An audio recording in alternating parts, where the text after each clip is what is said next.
고대문화 탑. 고대문화에서 중요한 게 네 가지인데, 문화의 구성 기본 본질이 종교 아니면 사상이니까, 첫째, 종교인 불교. 두 번째, 자연찬미 허무주의 신선한 귀신관하는 도교.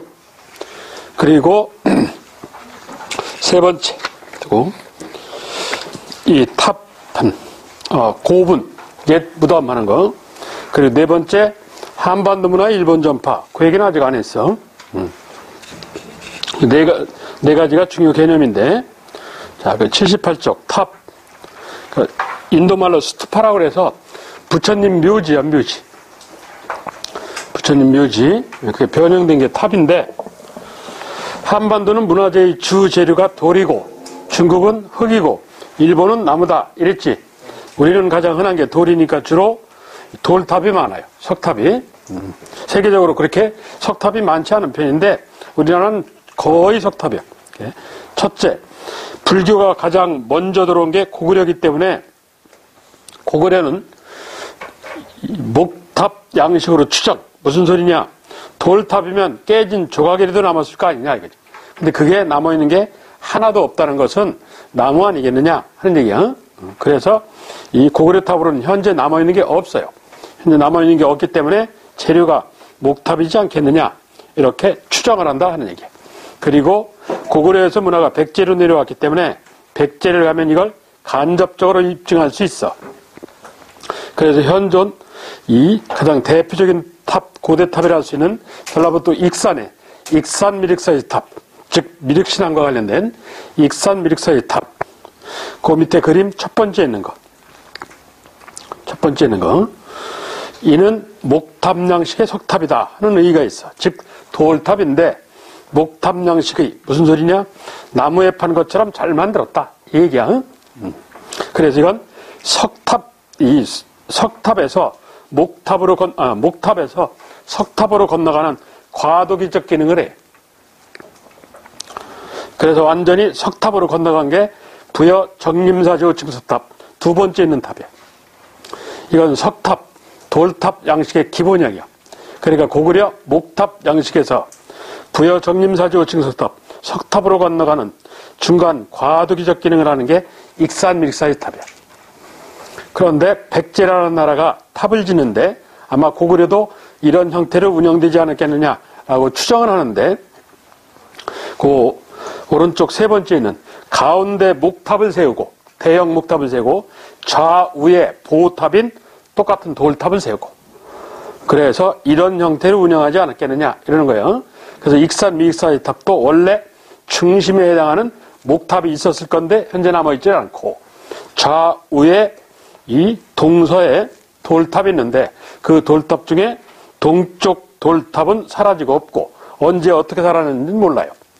그리고 서쪽 돌탑 일부만 남아있던 거야. 그게 첫 번째 그림이야.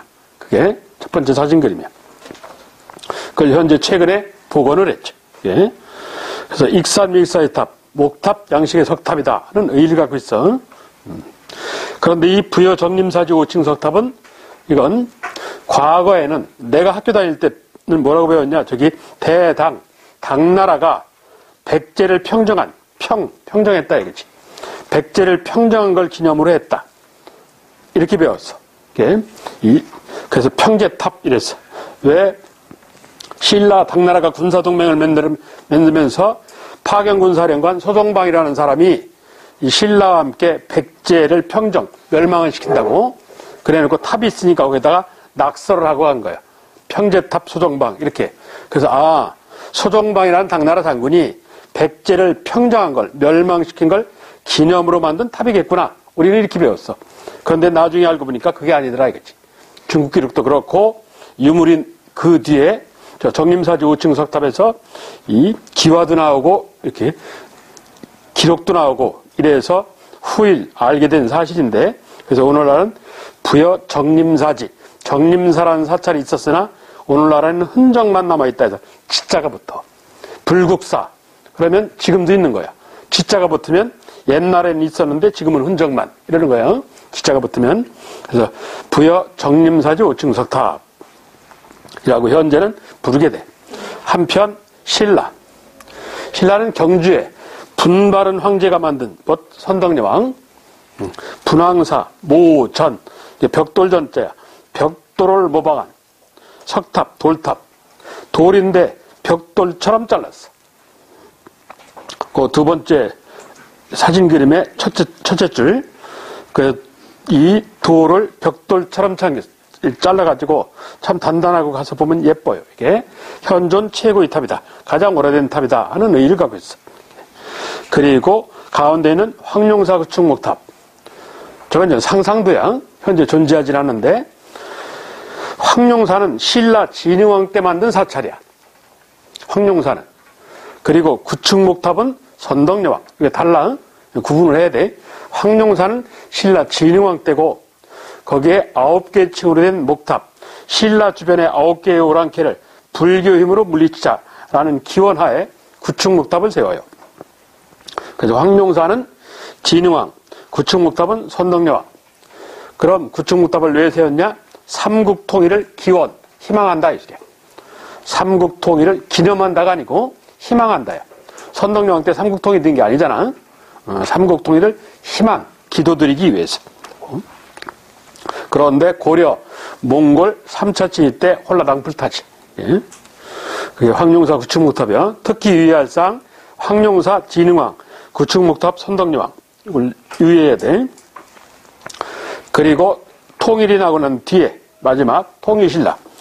고구려 백제 신라를 하나로 통일시켰으니까 그 상징성에 입각해서 이 통일신라탑은 몽땅 3층으로 된 돌탑이야. 3층 석탑이야. 예를 들면 그 하단 첫 번째는 가문사지 3층 석탑. 신문왕이 아버지 문무왕이 삼국통일을 행한 것을 감사드리는 마음에 가문사 한다고. 3층 석탑. 똑같이 생긴 쌍탑이야. 예?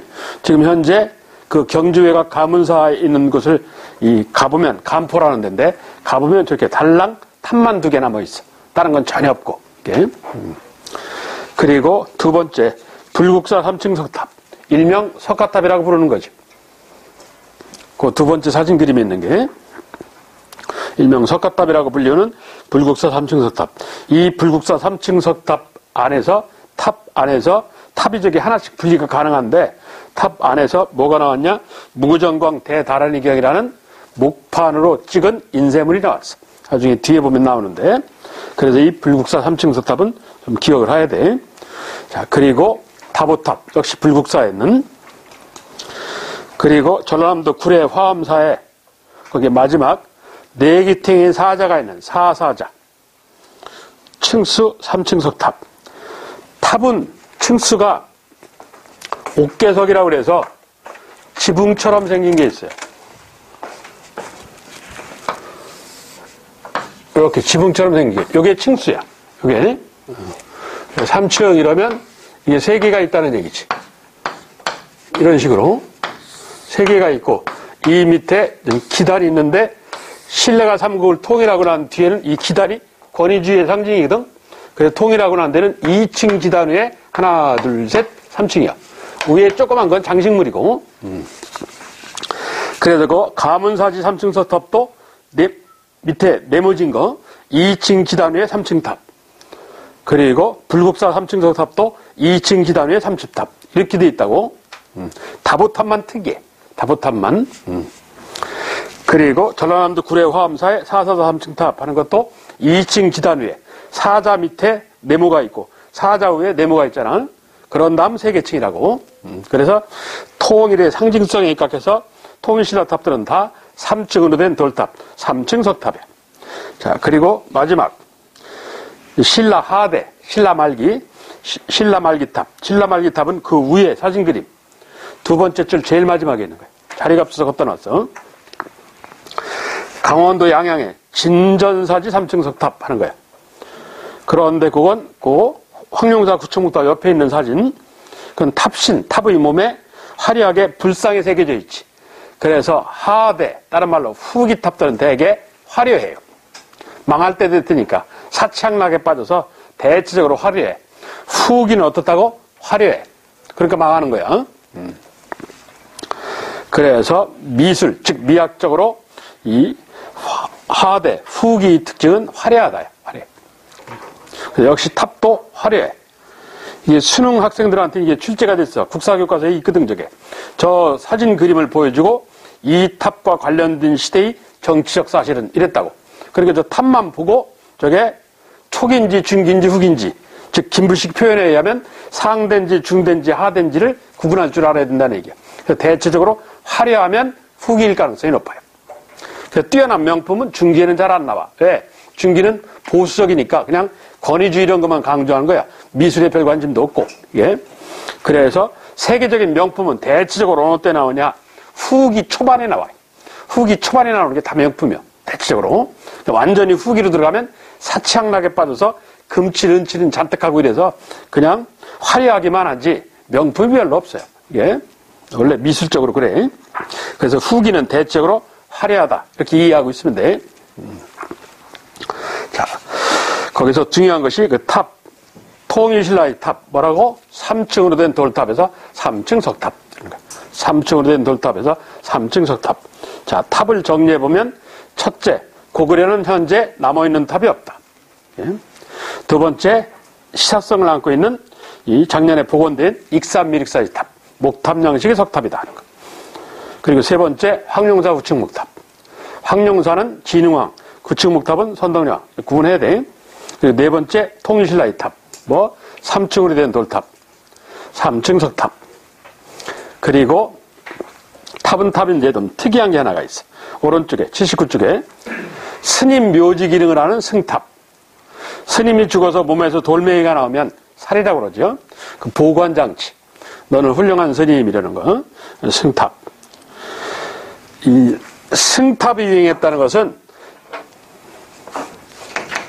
승려들의 탑에서 승탑이 유행했다는 것은 이꼴 정치에 개입하지 말고 돈 닦아라 해서 참선을 강조하는 선종불교가 유행했다는 얘기야. 이건 대체적으로 시기적으로 어느 때냐? 후기야. 이건 한 몸이야. 승탑, 선종, 후기는 붙어 다닌다고 생각하면 돼. 그래서 승탑이 유행한 시기가 어느 때냐? 신라는 신라하대, 신라후기. 고려도 불교 국가니까 고려후기. 그렇다고. 조선은 유교사이니까. 그래서 승탑이 유행했다. 이꼴 선종불교가 유행했다는 얘기야. 이꼴 후기라는 얘기고. 이런 거예요. 그렇게 이해를 하면 돼. 자, 그런데 이 한반도가 승탑 만드는 양식을 보면 꼭 이렇게 만들어라 라고 정해져 있지는 않아요. 정해져 있지는 않은데 만든 걸 봤더니 하는 얘기. 만든 걸 봤더니 처음에 거기 보시면 팔각 원형의 형태, 원당형 이래. 거기 첫 번째 있는 거. 승탑. 팔각. 탑의 몸이 이렇게 각이 대충 보이잖아. 8개의 각으로 구성되어 있어. 팔각. 그리고 위에서 내려다보면 원형의 형태로 자리 잡고 있다고. 그래서 팔각 원당형 이래. 이랬던 것이 거기 첫 번째 줄에 있는 건 다 팔각 원당형이야. 그 뒤에 고려 초기 작품으로 보이는 최근에 뉴스에도 나오는데 강원도 원주에 있는 거기 지광국사 현모탑 현재 국립중앙박물관 앞마당에 있는데 이 원래 상태가 별로 안 좋아서 최근에 복원공사를 마쳐서 최근에 재복원을 해놨는데 다시 맞춰놨는데 청소를 하고 난 뒤에 쉽게 하면 사람을 따지면 병원 갔다 왔다는 얘기야. 얘는 특이하게 평면 밑부분이 그리고 사각형이요. 요 평면 사각형의 형태를 띠는 탑이 그 강원도 원주 법천사라는 사찰에 지광국사라는 스님을 기념한 승탑이 남아있어. 지광국사 현모탑 이런다고. 요거 하나밖에 없어. 요 형태를 띠는 것.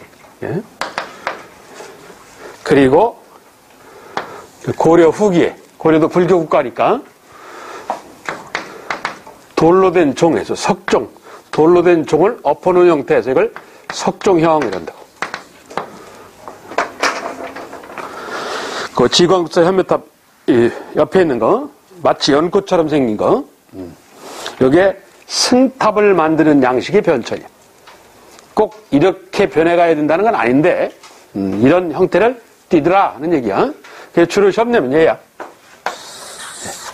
왜 이거 하나밖에 없거든. 예.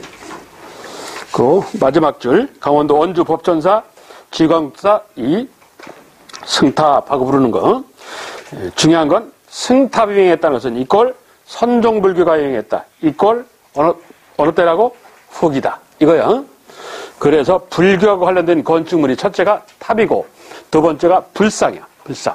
한 장을 넘기면 불상 하는 게 있는데, 자, 불상.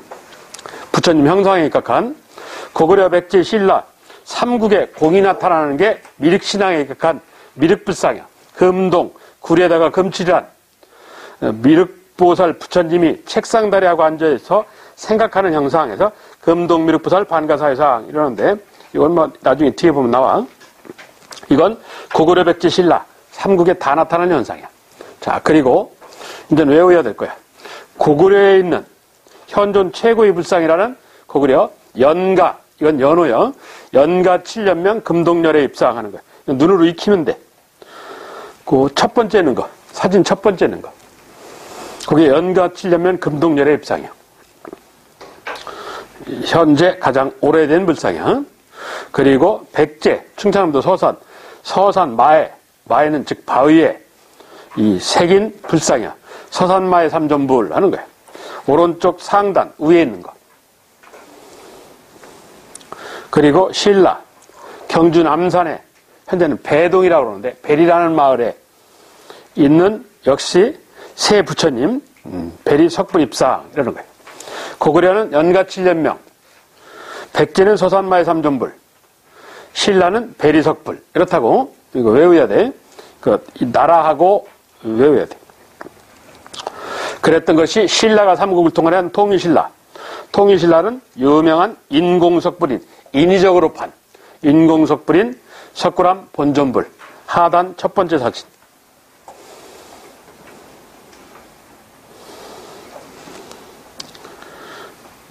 그리고 발해는 두 부처님이 서로 다른 두 부처님 병자 나란히 앉아 계신다. 그래서 이불병자상. 이건 조그만 도자기야, 도자기. 현재 원본은 일본에 있어. 일본으로 약탈을 당했어. 언제 어떻게 가져갔는지도 몰라. 예? 그래서 현재 국립중앙박물관 가도 볼 수 있는데 그건 이미테이션, 즉 모방작이야. 만들어 놓은 거고 원본은 현재 일본에 있어. 예? 이불병자상 하는 게. 자, 이게 한반도 대표적인 불상의 얘기야. 고구려 백제 신라 삼국의 공이 나타나는 게 미륵반가상. 미륵신앙에 입각해서. 그리고 고구려는 연가 7년명, 백제는 서산마의 삼존불, 신라는 배리석불 이렇고, 그리고 통일신라는 석굴암 본존불, 그리고 발해는 이불병자상 이렇다고 이렇게 국가를 구분할 줄 알아야 돼. 국가를. 이 불상은. 자, 그리고 크게 중요하진 않으나 공예품 오른쪽 공예품의 첫째는 현재 국보 5인 여기 송리산 법주사에 쌍사자가 바치고 있는 쌍사자 석등 그 사진 그림 첫 번째. 균형미가 맞고 잘 만들었잖아.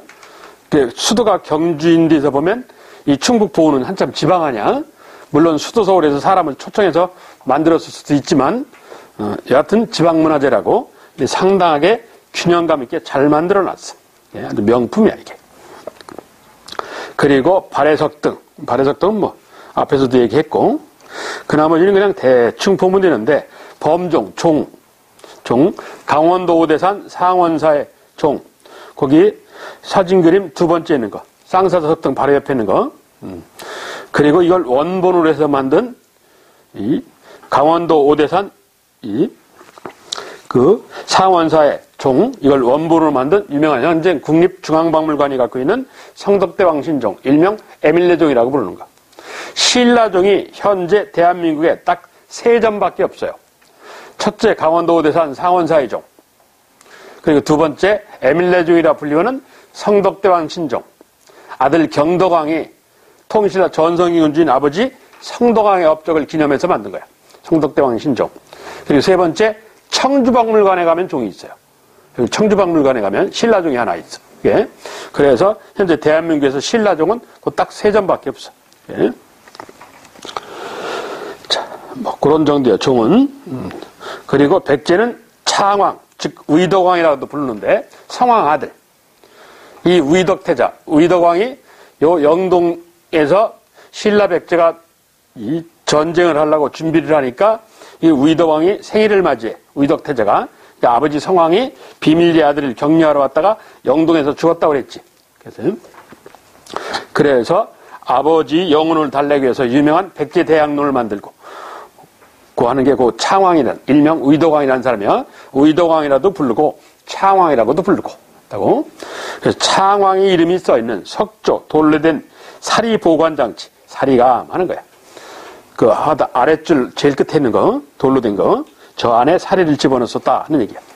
그리고 현재 제대로 해석이 안 되는 이제 한국 작품은 아닌 5번 경주 도로공사다는 거야. 계림노라는 도로공사가 나온 금동으로 된 칼, 금동보검 하는 게 있어요. 그 바로 밑에 써 있는 바로 밑에는 보검. 이게 아마 이슬람 쪽에서 들은 거로 추정을 해요. 예. 그런 특이한 것도 있다 하는 얘기야. 그리고 밑에 서예, 그리고 회화인, 그림, 음악, 무용 이러는데 이거 뭐 별거 없어. 그냥 보면 되는 정도인데 보면 되는 단, 그 중에 끝에서 두 번째 음악. 음악가 5명은 외우고 있어야 되는데 음악가 5명은 첫째 고구려, 왕산악. 어느 나라? 고구려 이래. 그리고 신라, 백결선생. 그리고 가야, 여기 충주에 살았던 우륵, 가야금으로 유명한 이렇게 셋. 그리고 조선의 세종대왕. 그리고 나중에 근대 이렇게 가면 또 한 명. 이렇게 총 5명을 알고 있어야 되는데 고구려, 왕산악, 신라, 백제가 아니고 신라, 이 백결선생. 그리고 가야, 우륵. 특히 중요한 게죠. 백결선생이야. 신라. 왜? 백결이니까 백제로 오해할 수 있어. 백제가 아니고 신라 사람이야. 방아탕을 해요. 라는 노래를 만든 거로 유명한 사람인데. 자, 그리고 넘겨서 한반도 문화 일본 전파하는 거야. 고구려, 백제, 신라, 심지어 가야 문화까지 세 가지 나라가서 일본의 문화의 꽃을 피워줬다. 일본의 문화를 전파해줬다. 그래서 이 일본 학자가 표현하는 말이 날빛자, 세조자 세 가지 나라와 앉아서 해서 비조 문화, 이걸 일본 발음으로 아스카라고 그래. 그래서 한반도 문화부터 전파돼서 형성된 일본 고대 문화를 아스카 문화 이래. 한반도 문화가 세 가지 나라와 앉았다 해서 아스카, 일본 나라현이라는데 아스카시라는 도시가 있어. 지명 이름으로. 자, 아스카 이래. 자, 그 구체적으로 얘기하면 첫째, 고구려 문화가 일본에 가는 거. 6세기 말 7세기 초에 영양왕이라는 왕의 명령을 받은 담징이라는 승려가 그 두 번째는 해자라는 사람하고 같이 해자라는 스님하고 같이 일본에 건너가. 그중 담징은 일본의 종이 만드는 방법, 목 만드는 방법, 맷돌 만드는 방법 이런 것들을 전파해줘요. 대표적으로 종이목 제조법 전파요. 그리고 과거에는 일본의 법융사, 일본 발음으로 호류사라고 그러는데 호류사의 불당 벽면에 새긴 그림에서 금당벽화 이것도 담징이 그렸다 이러는데 최근은 아니라는 설이 나와서 이게 담징인지 여부가 확실치가 않아 현재. 그래서 호류사 금당벽화는 누가 그렸나 이런 질문을 안 해요. 말썽이 생기면 출제를 못 해요. 그래서 그 하단 첫 번째 있는 거 큰 그림 그게 호류사 금당벽화야. 저 원본은 1949년도에 일본의 이쪽 지역에 지진이 났어. 지진이 나는 바람에 이 벽화잖아. 이 그려져 있던 그림이 완전히 건물이 무너지는 바람에 완전히 무너졌어. 원본은 없어졌어요. 원본은 없어졌는데 나중에 복원을 했어. 이 절을. 복원하면서 다시 복원 작품으로 다시 만들었어. 그러니까 진짜 원본은 없어졌어요. 이미. 예? 이게 호류사 금당벽화의 사연이요. 예? 과거에는 이게 담지라는 스님이 그렸다고 얘기를 하는데 현재는 아니라는 설이 강하다. 이게. 그래서 물음표를 내는 거야. 그래서 누가 만들었냐 이런 질문은 안 해. 담징, 종이목제조법 어느 때? 영양왕 때. 그리고 같이 건너간 해자라는 승려는 일본 고대 문화를 완성시키는 사람이 쇼토쿠 태자라는 사람이야. 쇼토쿠 태자의 스승이 된 인물이야. 일본에 건너가고 그리고 뭐 해관 필요 없고 가장 중요한 다카마스 고문벽화야. 다카마스란 대나무밭 이 뜻인데 하단 첫 번째 그림 1972년도 3월 달에 일본에서 지방국립대학교 고고학과 교수가 아침 조깅하다가 우연찮게 발견하게 되는 건데 일본에는 고분벽화가 단 하나도 없었던 상태인데 이게 발견이 돼요. 예. 그래서 다카마스 고분벽화 하는 거야. 하단에 보시면 기부인 듯한 여인이 봄나들이 나가는 장면의 모습이야. 하녀가 일산, 양산 쓰고. 그런데 이게 보존 상태가 이게 지금 발견되고 2년 뒤의 사진이에요. 내가 이 2년 뒤에 큰 사진이 있는데 집에 갖고 다니기 힘들어서 안 갖고 다니는데 이게 원래 칼라니까. 그런데 옷깃에는 색동이 있었는데 색동이 거의 사라지고 없고 이게 그래서 중국 기록에 보면 색동은 한국인만 사용한 거로 돼 있어요. 그래서 일단 한국인의 개연성이 있어요. 이 사람들이. 근데 한국인 중에 누구냐 하는 문제야. 그런데 그 누군지를 알려주는 근거가 있어. 뭐가 있냐? 밑에 치마를 보면 치마가 직선무늬 치마지. 스트라이프. 예? 이 평상복은 이 나라 사람들이 평상복에는 땡땡이, 혼이 물방울무늬라고 그래. 미술에서 도트라고 그러는데 이 물방울무늬 옷을 입는데 땡땡이를 입는데 그런데 외출용 정장 어떤 뭐 결혼식을 간다든지 이런 예의를 차릴 때 예식장을 간다든지 이럴 때 입는 것이 직선무늬 치마예요. 스트라이프라고 해서. 그러면 색동 한민족 중에서 누구? 고구려. 고구려인이 일본에서 봄나들이 나가는 장면의 그림이야. 그럼 고구려 문화가 일본 같다는 얘기지. 그런데 이게 72년도에 발견된 건데 그런데 1980년 현재는 북한이 남포시라고 부르는 강서 쪽 이 평양 외곽 강서 고분으로 유명한 강서 지방 수산이라는 마을에서 고분벽화가 나왔어. 근데 그 고분벽화가 다카마스 고분벽화하고 거의 똑같아요. 옆에 있는 거. 그래서 이게 고구려 작품임이 입증이 돼요. 예? 그래서 이 다카마스 고분벽화는 고구려 문화의 일본 전파 이런 의의가 있어. 근데 고구려 문화의 일본 전파하는 의의를 갖고 있는 게 또한 뭐도 있다고? 호류사 금당벽화도 있고. 그래서 다카마스 고분벽화, 호류사 금당벽화는 고구려 문화의 일본 전파 이런 의의가 있어. 다카마스 고분벽화의 벽화를 그린 사람은 누군지 몰라. 모르고. 여하튼 그렇다 하는 얘기. 자, 다음 일본 문화 발전에 가장 크게 기여한 한반도 국가가 백제예요. 거의 일본을 만들었다고 해도 과언이 아닐 정도인데. 근데 백제는 첨낼 만한 건 없어. 이게 단 정치사에서도 얘기한 그 세 번째 보면 기생성음. 기생성음은 근초고왕의 아들 후일 근구수왕이라는 사람.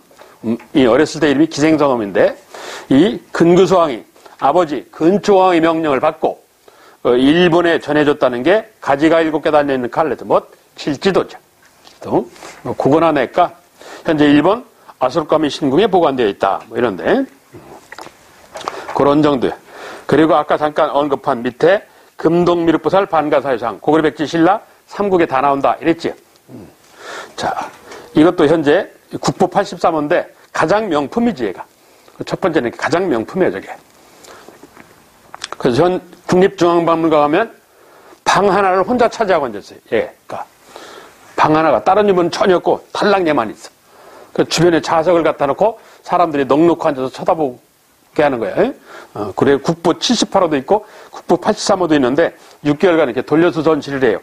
국보 83호는 위에 삼산강이라고 해서 위에 모자를 봐봐. 그냥 평범한 모자를 썼는데 국보 78호는 화관이라고 해서 꽃무늬 모자. 약간 좀 화려해. 화려하는 건 얼핏 보면 예뻐 보여요. 근데 오래 보면 질려. 화려하면. 또. 그래서 그 오래 봐도 물리지 않는 게 이 국보 83호야. 그래서 국보 83호가 세계적으로 아주 극찬을 받는 작품이야. 아마 우리나라의 가장 대표적인 예술품이라고 해도 과언이 아닐 정도 명품이야. 이게 국보 83호 금동미륵보살 반가사유상이 이 작품을 모방한 작품이 현재 일본 국보 1호나 불리는 거기 도관미륵 반가사유상 하는 목조야. 목조불상이야. 거의 한 사람이 만든 것 같잖아. 거의 흡사하잖아. 앞에 있는 건 우리 거고 뒤에 있는 건 일본 거고. 자, 그리고 일본 고대 문화를 형성시킨 쇼토쿠 태자 투상화. 가운데 있는 사람이 쇼토쿠 태자야. 좌우에 있는 사람은 체격이 작은 게 아니라 신분이 낮은 거야.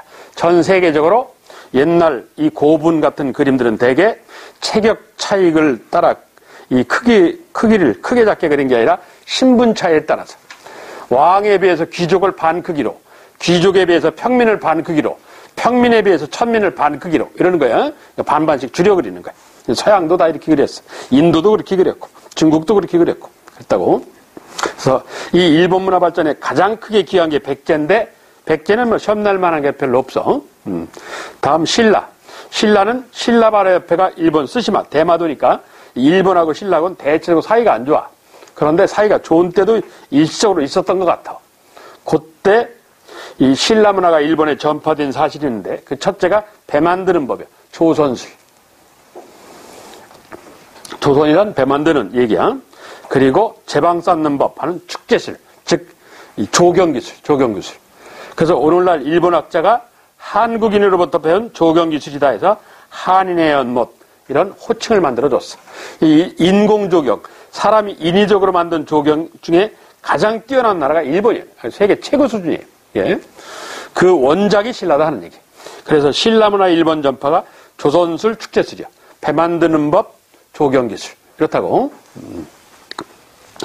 그리고 가야문화 일본 전파, 이건 전에 정치사에서 한 세기토기. 이렇게 고구려문화, 백제문화, 신라문화, 가야문화가 새같이 날아가서 일본의 문화의꽃을 펴줬다. 그래서 삼국문화가 전파돼서 형성된 일본 문화를 뭐라고 그런다고? 아스카문화 이러는 거야. 아스카문화. 그렇게 기억해야 돼. 삼국문화가 전파돼서 형성된 일본 문화를 아스카문화라 한다.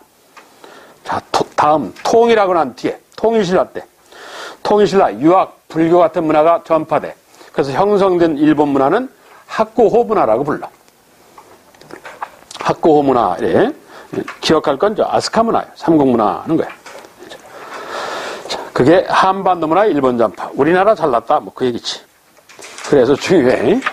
한 장을 남겨서 지금 떠든 얘기가 정리되어 있고, 자, 그리고 고려라는 중세, 고려 500년 넘겨서 86쪽 여기까지가 지난 시간에 끝났어야 되는데, 자, 일단 고려 시대 구분해 보면 918년부터 1392년 7월 17일까지 475년, 대충 500년이요.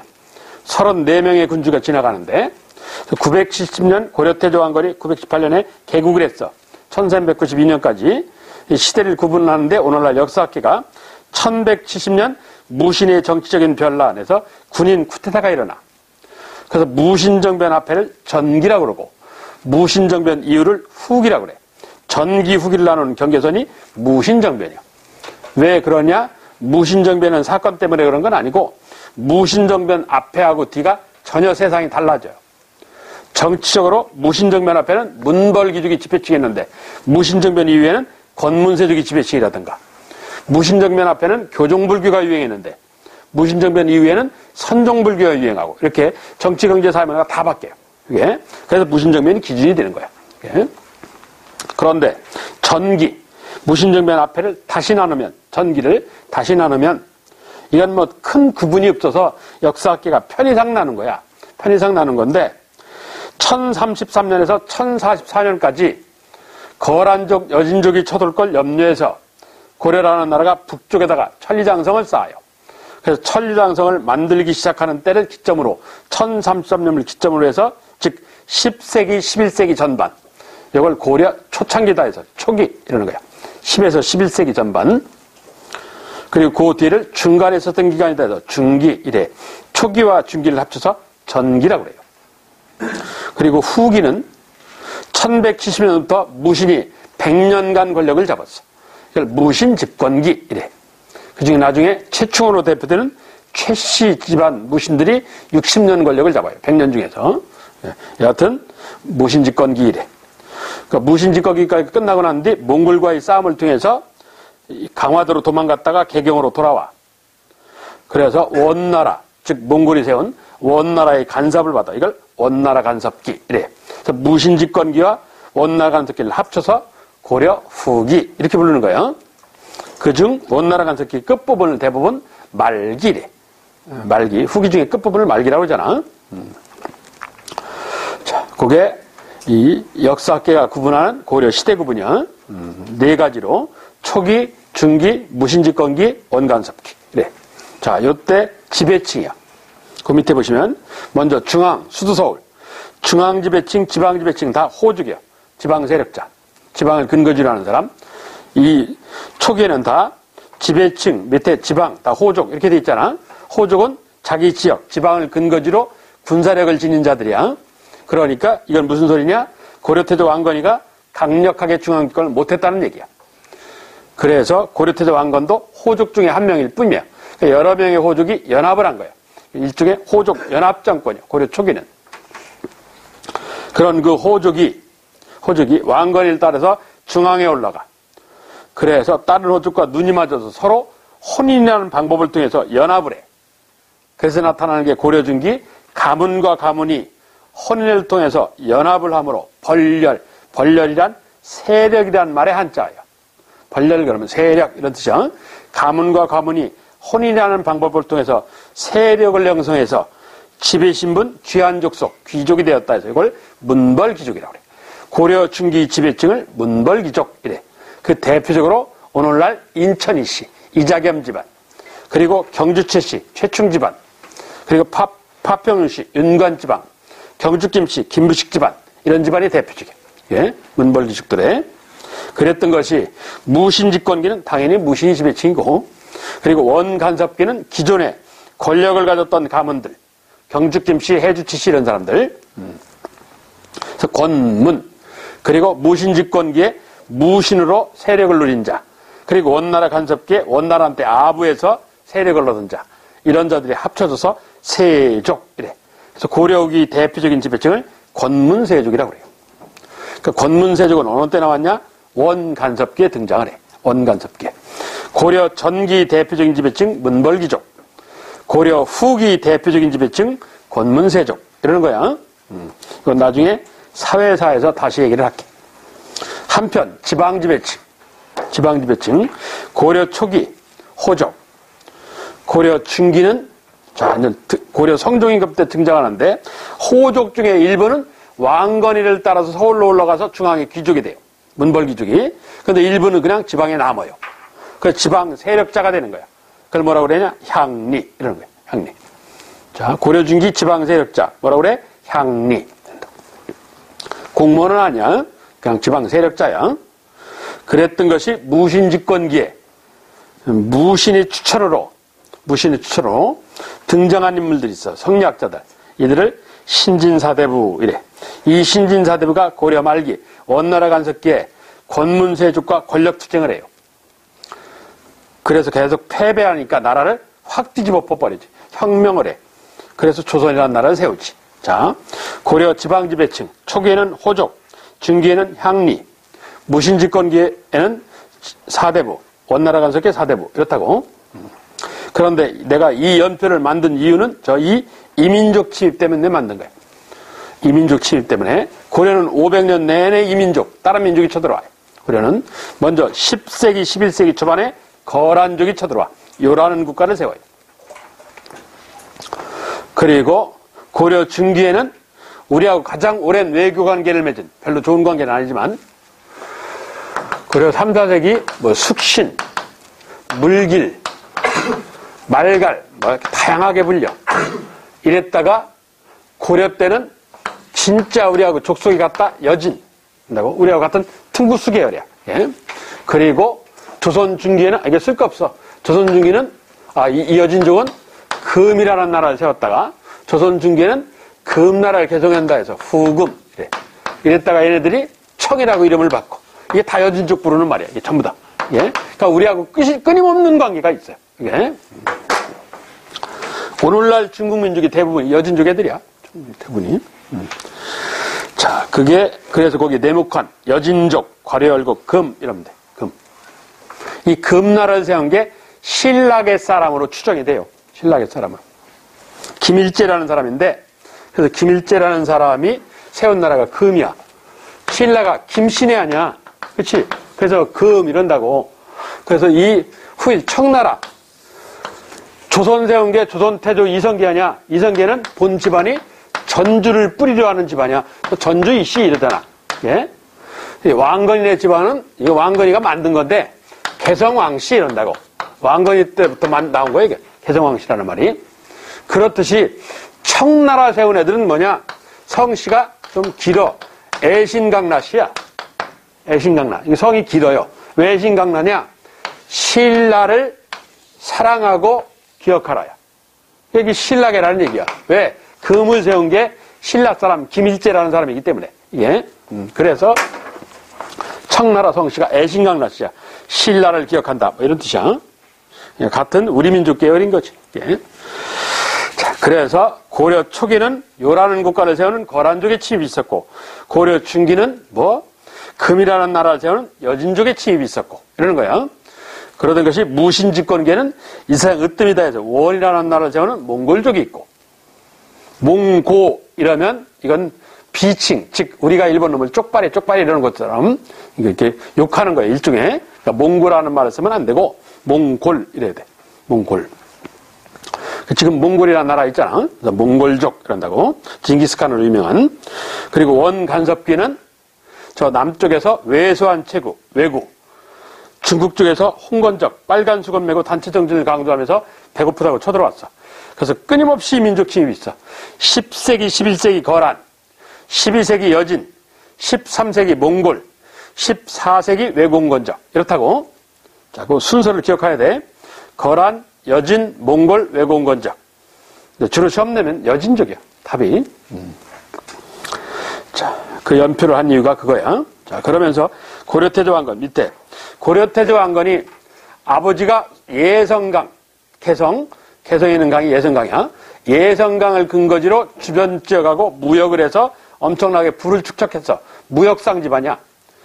강을 근거지로 해서. 그래서 많은 부를 축적했어. 아버지가 용건이라는 사람인데 할아버지는 작재건이라는 사람이고 그걸 등에 업고 아버지가 부를 축적한 걸 배경으로 송악의 세력자, 태수가 됐어요. 그래서 아들을 밀어주는 거예요. 그러니까 쉽게 해서 왕건은 금수저인 거지. 이게. 그런데 갑자기 신라 헌원왕의 후궁의 자식인 왼쪽 눈 애꾸가 나타나갖고 권력을 장악해. 이게 궁예라는 인물이야. 그래서 궁예 밑으로 들어가. 그래서 궁예의 명령을 받고 고구려 때 궁예의 명령을 받고 저 후백제 땅인 견훤의 후백제 땅인 전라도 그 금성 오늘날 나주 지금 지명으로 당시 지명으로 금성이라고 그러는데 오늘날 지명으로 전라도 나주와 진도 지역을 점령을 해. 거기 밑줄 쳐놨잖아. 그걸 기억해야 돼. 후백제 견제책이라는 거야. 후백제 견제책으로 후백제 밑에 있던 전라도 나주 지역을 점령을 했어. 누가? 이 왕건이라는 인물이. 이런다고. 이게 5월달 말쯤 얘기인데 이 음력으로 지금으로 하면 7월달 초쯤 돼. 그러니까 여름 한참 덥잖아. 이게 아침 오전쯤에 장악한 것 같아. 급습을 해갖고 배를 타고 가가지고 장악을 한 것 같은데 그래서 여길 장악한 걸 기념으로 시가 행진을 해. 그러니까 7월달에 날 덥건데 말 타고 한참 돌아다니다 보면 목마를 거 아니야. 그래서 지나가다 우물물에 물 먹는 아가씨, 우물에 있는 아가씨한테 물 한 잔만 달라 그랬더니 아가씨가 물을 주는데 컵에다가 나뭇잎을 띄워서 줘. 아, 내가 이게 설명 안 하려고 참 일부러 사진 안 갖고 들어왔는데 또 설명하네. 이런. 참 인간이 이게 습관의 동물이라. 여하튼 아가씨가 이 그릇에다 물을 주면데 나뭇잎을 띄워서 줘. 저게 미쳤나? 먹다 보면 나뭇잎이 입으로 올 거 아니야. 불면서 먹어야 된다고. 나뭇잎을 새길 수는 없으니까 무슨 차도 아니고. 그래서 이게 먹다가 이제 승질이 났던 모양이야. 야, 물 달라는데 나뭇잎은 왜 띄워? 그랬더니 그 아가씨가 하는 말이 물을 찾는 게 너무 급하게 찾는 것 같아서 물을 잘못 드시면 체합니다. 체하지 말라고 천천히 드시라고 나뭇잎을 띄웠습니다. 말을 듣고 보니까 이해가 가잖아. 그러니까 참 지혜로운 여자야. 그래서 이 당시 고려왕조실록 기록에 의하면 멍석을 깔아놓고 그 자리에서 성관계를 가졌다. 설마 그랬겠어? 부하들 다 죽이고 길바닥에서. 그래서 전라남도 나주가 이걸 문화재로 거기 우물을 만들어놨어요. 그걸 완사천이라고 그러는데 전라남도 나주에 가면 볼 수 있어. 이거를. 그리고 그 옆에다가 또 최근에 이걸 조형물을 만들어놨어. 말 타고 가는 사람이 이렇게 아가씨한테 물 받는 장면에 이렇게 청동으로 되는 걸 만들어놨는데 전라남도 나주에 가면 왜 얘기하냐? 시험 낼만 해요. 이렇게 시험 낼만한 사연을 안고 있어서 설명을 하긴 하는 건데 그래서 이 둘 간의 관계를 가져서 왕건이는 부인이 29명이에요. 자식이 35명이고 그 중에 아들이 29명이고 딸이 6명이고 그런데 첫 번째 부인은 이 압록강 강가의 평안북도 정주의 호족의 딸이야. 근데 그 둘 사이는 자식이 없어요. 그러니까 두 번째 부인이 이게 나주의 오씨 집안 오다련이라는 사람 이 오다련이라는 호족의 딸인데 그 둘 간의 관계를 가져서 첫 번째 자식이 나와. 소위 태자가 등장을 해. 그런데 이 얘기가 왜 나오냐? 물기는 아가씨한테 이랬다는 얘기야. 그럼 물기는 아가씨면 신분이 귀한 여자는 아닌 거지. 그렇잖아? 이건 신분이 천한 노비다 이런 뜻은 아니고, 얘기는 그런 뜻은 아닌 것 같고, 호족은 호족인데 세력이 약한 호족과 결혼관계가 있다 이런 뜻인 것 같아요. 이렇게 추정을 하는 거야 지금. 그래서 이 아버지 고려태조 왕건이가 죽으니까 그 물기는 아가씨하고 관계를 맺어 나온 아들, 그 아들이 왕으로 등장해. 이게 이대임금 해종이라는 사람이야. 예. 그래서 얘가 왕이 된 지 3일 만에 난이 일어나요. 해종이 왕이 된 지 왕규의 난이라고 해서 난이 일어나. 이건 그만큼 아들이 외가 쪽 세력이 약하다는 소리야. 나주 세력이. 그 밑에 세 번째 얻은 부인은 충주 유씨 집안이야. 이 충주 유씨 부인하고는 자식이, 요 여자하고만 자식이 5명이 나와요. 유명한 광종이 등장하는 거야. 예. 그러니까 해종하고는 이복 형제야. 별로 사이가 안 좋아. 별로. 그래서 고려 태조왕건이 좀 그런 사연을 갖고 있는 사람이야. 그래서 시험을 낼 수 있는 소지가 좀 있어. 요 얘기가. 7급은 얘기하면 출제가 됐어. 나는 학생들한테 그냥 얘기거리로 해주는 건데, 상식으로 알고 있어라. 최근에 시험을 내더라고. 예? 자, 그래서 거기 후백제 견제책 나주점령 기억을 해야 돼. 예. 후고구려 궁예의 부하이던 시절에. 근데 궁예가 워낙 못된 짓을 하니까 결국 들고 일어나서 궁예를 내쫓아. 궁예는 도망갔다가 맞아 죽고, 자연스럽게 나라가 왕건이한테 넘어가서 왕건이가 고려 이렇게 바꾸게 되는 거지. 밑에 후삼국 통일과정. 이건 뭐 내가 일일이 다 떠들 수는 없으니까 이건 참고로 보시고. 그래서 왕건이에 의한 후삼국이 통일돼. 그래서 2차 삼국통일이 일어나. 신라의 삼국통일은 당나라라는 외세하고 손을 잡았다는 문제가 있어. 또한 신라의 삼국통일은 고구려 영토를 다 차지하지도 못했어. 그래서 불완전통일이라고 그래.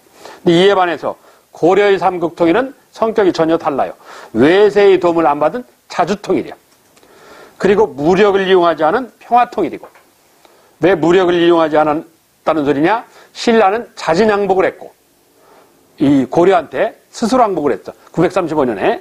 그리고 후백제도, 이 후백제를 세운 게 견훤이라는 사람인데, 견훤은 자기가 후백제를 세워서 자기가 멸망시켜요. 왜? 아들이 권력쟁탈 때문에 아버지를 가둬, 견훤이를. 그러니까 아버지가 도망 나와서 궁예를 찾아가. 나 열받으니까 우리 아들 쳐야 되겠으니까 병력을 주시오. 병력을 줘요. 병력을 줘서 그 끝에 후삼국 통일하는 데 보면 1, 2천 전투, 제일 끝에 후백제 멸망하는 게 있어. 현재 경상도 구미시 선산이라는 데인데, 거기에서 쟁탈전을 벌여. 그랬다가 이 신검이라는 아들이 도망을 가요. 그래서 어디까지 쫓아오냐? 여기 논산까지 쫓아오다가 결국 논산에서 죽여요.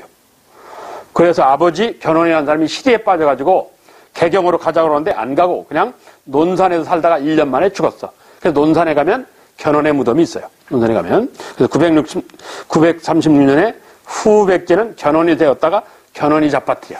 그러니까 왕건의 입장에서는 손 안 쓰고 고픈 거지. 신라는 알아서 항복. 후백제는 제가 일어났다 지들끼리 싸우다 망했어.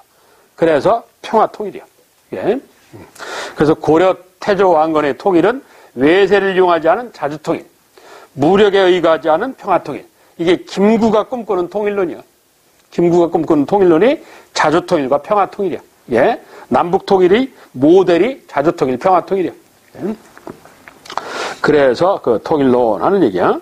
그런 다음 중세사의 성격, 이건 그냥 지나가고, 내가 완벽한 국사 책하고 다르게 이 고려 정치사는 약간 좀 틀리게 편성을 했어.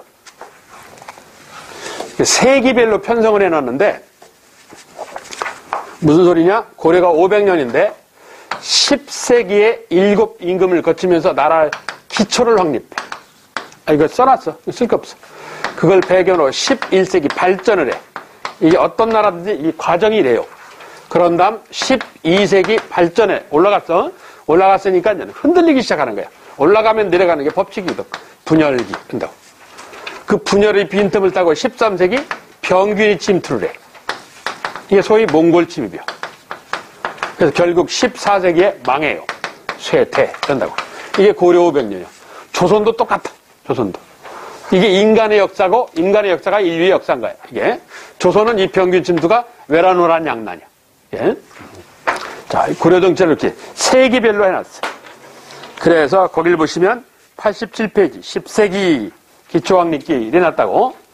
그리고 그 다음에 보시면 90페이지 11세기 이렇게 세기별로 해놨어요. 세기별로. 그래서 12세기까지는 왕을 외우셔야 돼. 왕을. 그게 빨라. 그게 공부하는 방법으로 그게 빠른 방법이에요. 이게. 그래서 10세기 7명, 11세기 7명, 12세기 7명. 그렇게 딱딱딱딱 7명씩이야. 12세기까지만. 다 외울 필요는 없고 10에서 12세기까지 왕을 외우셔야 돼. 10세기 태정관 경성목 이렇게. 자, 그중 10세기 얘기.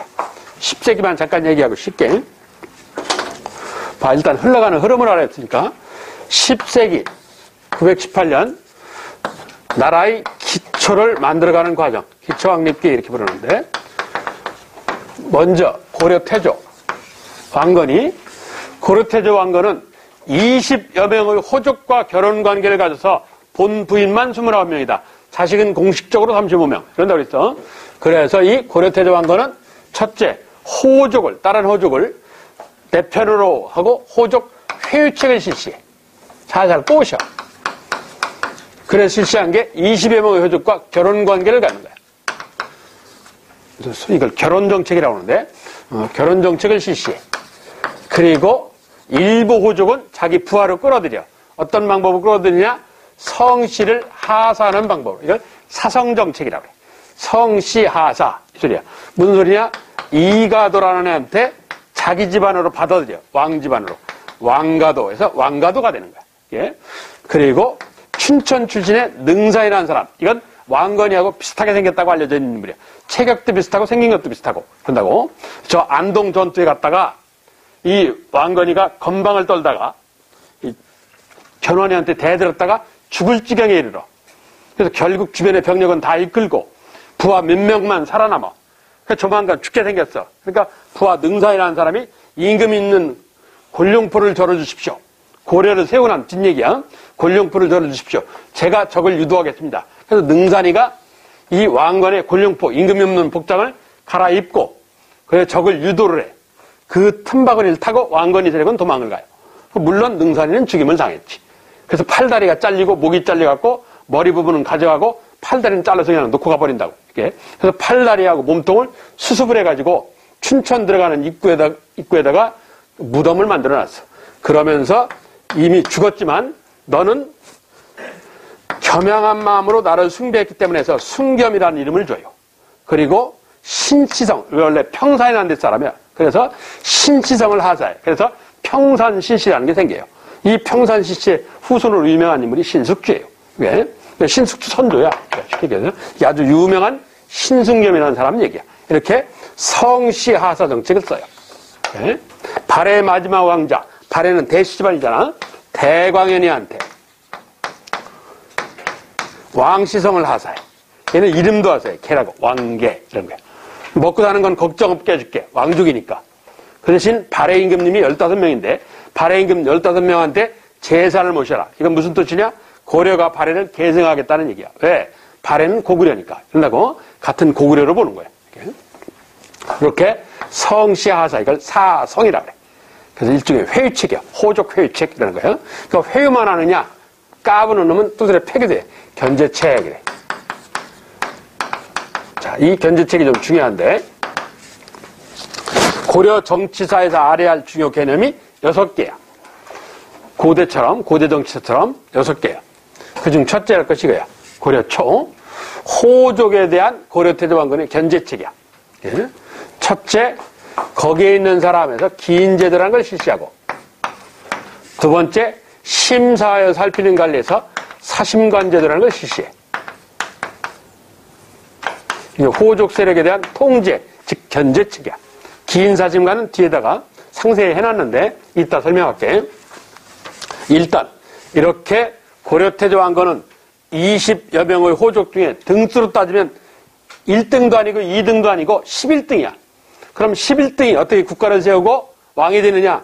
1등부터 10등을 자기 편으로 끌어들인 거야. 그리고 12등부터 20등도 자기 편으로 끌어들이고 상당히 약은 사람이지. 왕건이라는 사람은. 그런데 아들이 29명인데 그 중에 장자, 첫째 아들은 외가 쪽 세력이 약해요. 그럼 왕건이가 바보가 아니니까 자기가 죽고 난 뒤에 왕이 계승전쟁이 벌어질 것 같더란 말이야. 그래서 왕실의 유언을 정한다 해서 후녀십조, 훈계의 말씀 10가지를 정한다 해서 후녀십조를 만들었다고 해. 예, 믿거나 말거나. 여하튼 왕건이가 죽고 거기 나주오씨 집안에 을 엄마로 하는 이대임금 등장이래. 이게 해종이라는 사람이야. 해종이 왕이 된 지 3일 만에 반란이 일어나. 이게 왕규라는 사람의 난이야. 같은 왕씨, 왕규의 난이야. 왕규는 왕건이의 사촌형이에요. 왕건이의 사촌형이야. 그리고 또 왕규는 여기 뒤에 있어 보면 자기 첫 번째 딸을 왕건의 15번째 부인으로 들여보냈어. 고려가 이 근친 결혼이 강해. 집안 식구끼리 결혼하는 게 강한데, 그리고 두 번째 딸은 왕건이의 16번 자매를 둘 다 왕비로 보낸 거야. 그 중에 두 번째 딸, 16번째 부인으로 들어간 두 번째 딸한테서 왕건의 아들, 소위 왕규 입장에서 보면 외손자가 나와요.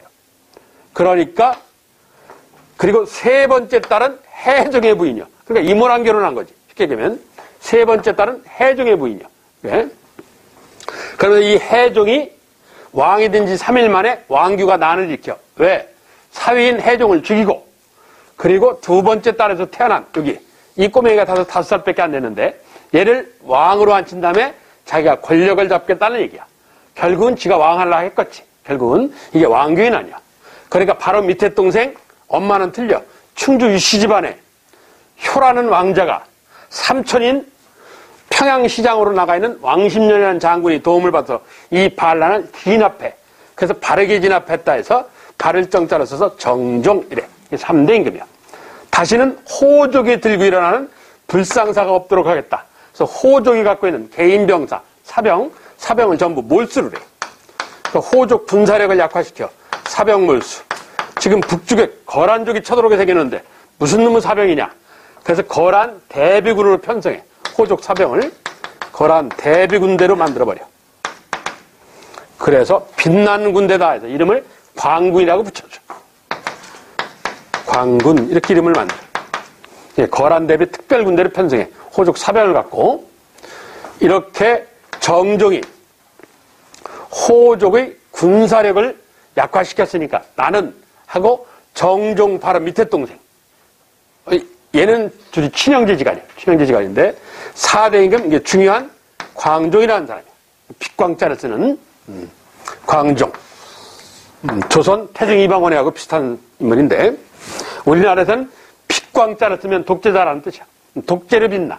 진짜 이 사람은 아주 특이한 업적을 많이 갖고 있는 사람인데 조선에는 유명한 광해군 하는 사람이 있어. 광해군은 독재자는 아니에요. 당시 독재자라 본 것뿐이지. 예. 여하튼 이 광종은 앞에 7년 정도는 정치를 참 잘해요. 그리고 3년간 멍청하게 있다가 뒤에 7년은 개판을 쳐요. 예. 그래서 이 광종을 뭐라고 그러냐? 빛나거나 미치거나 이런다고. 재작년인가 드라마에 이런 거 있었어. 그렇지? 빛나거나 미치거나라는 드라마가 있었어. 참 이름 잘 붙였어. 앞에는 빛나는 업적이 한 7년 정도 있었어. 그리고 뒤에 7년은 개판 치는 업적이 있었고 완전히 맛이 갔어 얘가. 이게 광종이라는 사람이야. 그래서 광종은 형은 호족의 사병을 몰수했으니까 나는 호족의 경제력을 몰수해야지. 호족이 대토지를 갖고 있는데 그 대토지에 일하는 노비를 심사해서 억울하게 노비가 된 자는 평민으로 풀겠다. 노비가 편안한가를 검사한다 해서 노비 안건법. 쉽게 가면 노비 해방 정책이야. 노비에서 해방되면 일반 양민, 평민이 된 거예요. 평민은 국가에 대해서 세금을 내야 된다고. 국가만 좋아지는 거지. 노비 해방 정책을 실시해. 이래놓고 2년 뒤에 한반도 최초로 필기시험 보는 제도를 실시하시.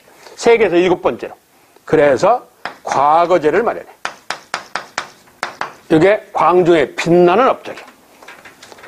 이랬다가 뒤에 개판을 치고 독재를 해. 그러니까 서필이라는 충신이 항의를 하니까 서필이라는 충신을 포함해서 40여 명의 충신을 죽여버려요. 이 서필이가 누구냐? 서희의 아버지야. 서희의 친아버지야. 그래서 애가 마시가. 예? 그러고 난 뒤에 그의 아들 강력한 왕 뒤에는 카리스마가 강한 왕 뒤에는 다음 왕은 약간 좀 부드러워. 이렇게 조선도 태종 이방 온 다음에 세종이라는 부드러운 사람이 나왔듯이 대부분 세계 역사가 그렇더라고. 그래서 누가 약간만 큰 수를 쳐도 얘가 경기를 해. 경종 이러는 거야. 예? 그래서 얘는 이 호족의 요구사항을 들어줘. 처음 정하였다. 밭과 땔감을 얻을 수 있는 임야, 이걸 시지라고 그래. 고려는 북쪽이라 날씨가 추우니까 그 전지와 농사질 땅, 시지, 임야, 전지와 시지를 주는 과목을 정했다. 토지 지급 제도를 정했다 이게. 이걸 전식과 이래. 문관, 무관한테. 그래서 문무 양반에게 해서 양반이라는 용어가 이때 처음 나와. 양반이란 말이 조선에서 나온 말 아니야. 문반, 무반을 양반이라고 그래. 이 경종이야. 그러고 난 뒤에, 그런데 경종이 자매가 왕비야. 이 자매라는 게 경종의 조카야. 경종 형의 딸들인데, 경종의 조카야. 그래서 첫 번째 딸, 두 번째 딸, 이 자매가 왕비야.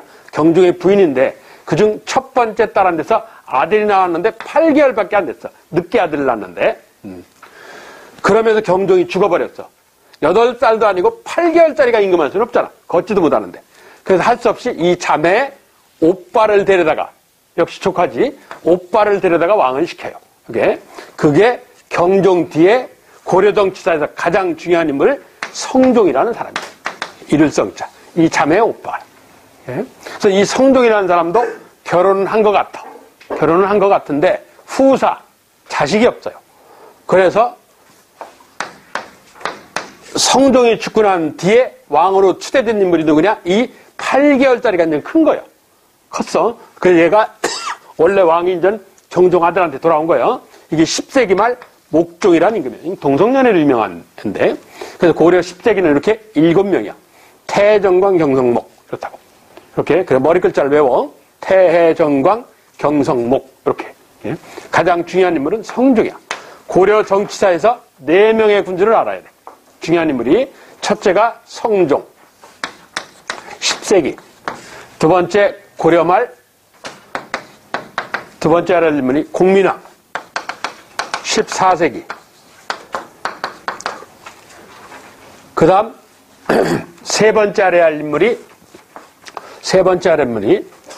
역시 10세기 아까 잠깐 언급한 광종. 그리고 네 번째 알아야 할 인물이 14세기. 그러니까 10세기, 14세기야. 초기 끝에, 초기하고 끝에 이 충선왕이라는 사람이 있어요. 이렇게 4명이야. 34명의 군주 중에 요 넷은 필히 알아야 돼. 이렇게 광종, 성종, 충선왕, 공민왕. 그렇다고. 고려정치사 34명의 군주 중에 이 4명은 필히 알고 있어야 돼. 4명은. 자, 그게 고려정치사가 흘러가는 흐름이야. 자, 그게 87페이지. 10세기 이래. 정치, 경제, 사회, 문화를 그 업적을 다 정리를 해놓은 건데. 그래서 88페이지까지가 10세기야. 자, 잠깐 쉬었다가 거기 88페이지 위에 보시면 호족 통합책 아까 설명한 거 있어. 그리고 호족 견제책 기인사심관 하는 게 있어. 자, 그 기인사심관 거기서부터 설명을 할게. 거기서부터. 여러분은 10세기 태정광 경성목 그냥 머리 글자를 따서 그렇게 외워야 돼. 11세기도 7명, 12세기 7명 이렇게 12세기까지는 외우고 있어야 돼. 12세기까지. 고려는 기간이 길어서 이 왕에 대한 질문이 많아요. 이게 순서를 묻는 문제도 많고 그런다고 좀 복잡한 요소들이 많기 때문에 그 왕의 순서를 알아야 할 필요가 있어요. 이게 그러니까 외워야 할 필요가 있어. 기억을 해. 잠깐 쉬었다가 거기 기인사심관 그거부터 할게.